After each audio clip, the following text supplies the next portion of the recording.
Hello, my sweet friends. This is Mrs. Gomez, and today we are going to be reading Seekers, The Quest Begins, Chapter 5 by Erin Hunter. 5. Loosa. Bet you can't get up this high, Yogi challenged, scrambling to the next branch. I can too, Loosa retorted, digging in her claws and pulling herself up with her forelegs. Yogi was quite a bit bigger than her, but Loosa was determined to prove she could climb as far as he could. The sun shone through the leaf buds on the trees, casting green shadows on the bear cubs. Along the top of the wall, the usual crowd of flat faces was pointing and exclaiming, and the scent of strange food drifted over from them. Below her, Loosa could see King and Ashia snoozing in the shade. Every once in a while, King would blink, shake his head, and glare up at them as if he expected them to fall on his head. A shower of bark splinters rained down on Loosa's shoulders as Yogi clambered higher. I can see into the brown bear area from here, he called down to her. Ooh, I can see your favorite bear. I don't have a favorite grizzly, Loosa said. I don't like any grizzlies. They're too big and they're angry all the time. Ha! Especially Grumps, Yogi agreed, nodding his muzzle toward the old male grizzly who lived alone on the other side of the fence. The cubs had never talked to him, so they didn't know his real name, but they called him Grumps because he was so old and grumpy. He's rolling on his back in the dirt. It looks pretty funny. Loosa wanted to see. She tried pressing her hooked back claws into the tree trunk and wrapping her front paws around the nearest branch. From there, she could swing herself up, but it took a lot of effort. Humph!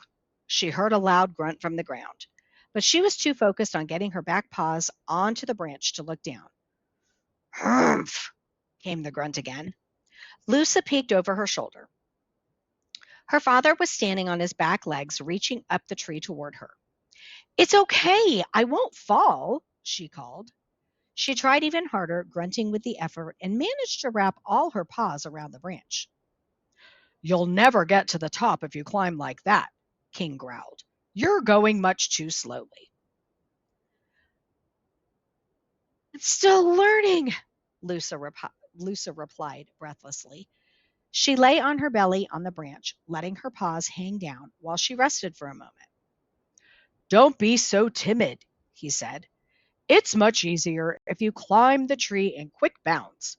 Grab the trunk with your forepaws and push yourself up with your hind legs, like you would if it was lying on the ground. Loosa thought it sounded more like a way to fall out of the tree, but this was her father talking. He only pawed out advice when it was something important. Are you sure it's safe?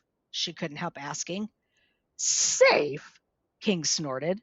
Black bears are the best climbers in the forest. You listen to me, Loosa. Black bears don't fall out of trees. Not even puny cubs. He dropped back down to all fours and lumbered away, grumbling to himself, his ears twitching. Loosa looked up again, up to the top of the tree, where the spindliest branches waved against the cloud-dotted blue sky. Yogi had gotten bored and was climbing back down, scratching the trunk to look for insects on his way.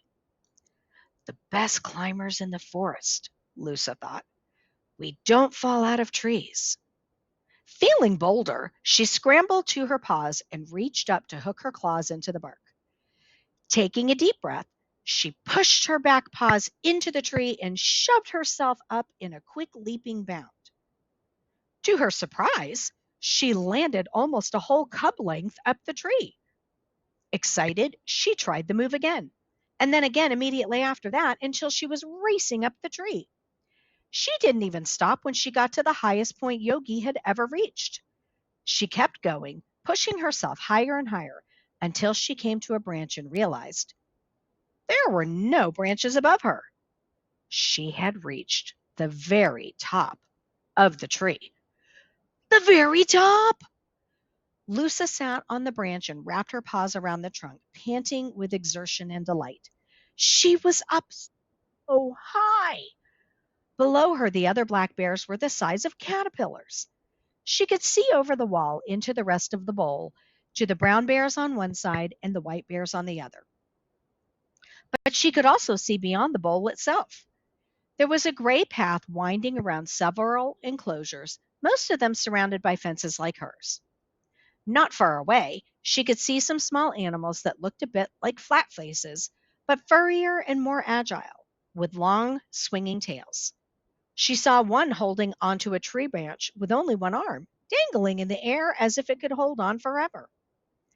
Farther along the path, she saw a large pool of water, more water than she'd ever seen in one place before. It made her wish she could leap into it and splash around. There were birds in the water, or at least that's she thought they must be birds, because they had wings folded by their sides, although their legs were so long and skinny that they were probably taller than she was standing on her hind legs. They were bright pink with hooked bills, and some of them looked like they were standing on one leg. Maybe those ones only had one leg? A roar that didn't sound bear like drew her attention to an enclosure in the other direction, where large gray boulders formed a cliffside dotted with trees and thick bushes. She had heard the roar before, but she'd never known what kind of animal it came from. Now she could see that on one of the large flat rocks, a four-legged animal was lying in the sun, flicking its long tail. It was golden colored, with jagged black stripes along its fur, and when it yawned, she could see teeth as sharp as a bear's. So many strange creatures. And that was only what she could see from here. She could tell that the path continued on in each direction, and that the sky reached farther than she'd ever imagined. She knew from the other bears' stories that there must be forests and mountains and other bears beyond the bowl walls. But she hadn't realized quite how many other kinds of animals were out there, or how far the world reached. Loosa sniffed the wind for a moment, inhaling the wild mixture of unfamiliar scents. Then she scrambled back down the tree and ran over to Stella, trying to hold all the images in her head. "Stella!" she cried, clambering onto the older bear's back. Stella started awake with a grunt. Her fur was warm from the sunlight and had bits of grass in it from sleeping on the ground. "Stella, quick!" Loosa said. "What kind of animal is of the papaya fruit and has black stripes and big teeth and roars? And what kind of bird is tall and pink with skinny legs? And what kind of animal hangs from trees and has a squiggly tail like a worm, but much longer? Are any of them like bears? Can they talk like bears? Have you ever met them?" Slow down, Stella grunted. She pawed at her ears and studied Loosa. "Where did you see all this? Did you climb to the top of the bear tree?" "I," Loosa exclaimed, capering in a circle. "It was so high and so exciting. And what were those animals? Do you know? Do you know?" "Their names," Stella said. "The striped cats are tigers, and the pink birds are flamingos." "Flamingos," Loosa repeated, setting the word in her mind. "And the little climbers are called monkeys," Stella went on.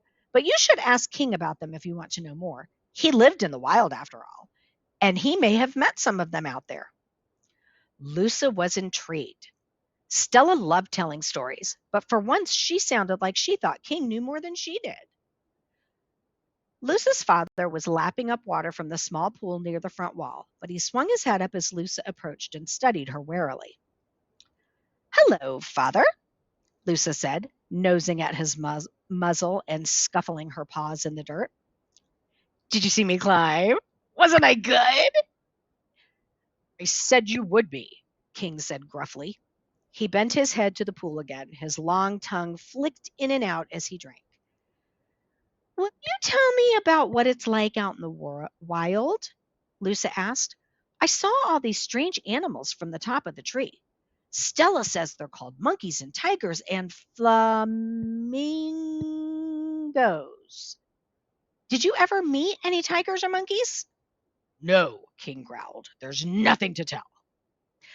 "But don't you have any stories about living in the wild?" "No, I don't." He stepped back and started padding over to the mountains. Loosa followed along, trotting to stay at his heels.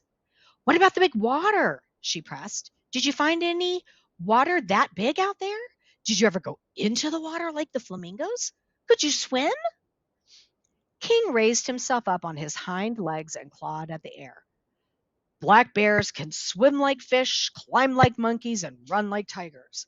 We are the kings of the forest. There is nothing that black bears can't do. He dropped back down to his paws and stood over Loosa, staring down so fiercely that she instinctively crouched lower. Stop asking me questions about the wild, he growled. You'll never live there, so why go on and on about it? Leave me in peace. He leaped up onto the nearest boulder and sat with his back to her. Loosa backed away and slipped down the side of the mountain to the cave at the back. She huddled under the white stone ledge, feeling very confused. Did King hate it here? She'd never thought of the bowl as being small before, but suddenly it felt as tiny as their watering dishes. She wanted to know what lay beyond the walls, beyond the strange animals and the long fences and the gray paths. She wanted to see a real forest and some real mountains. A cool black nose nudged her side, and Loosa looked around.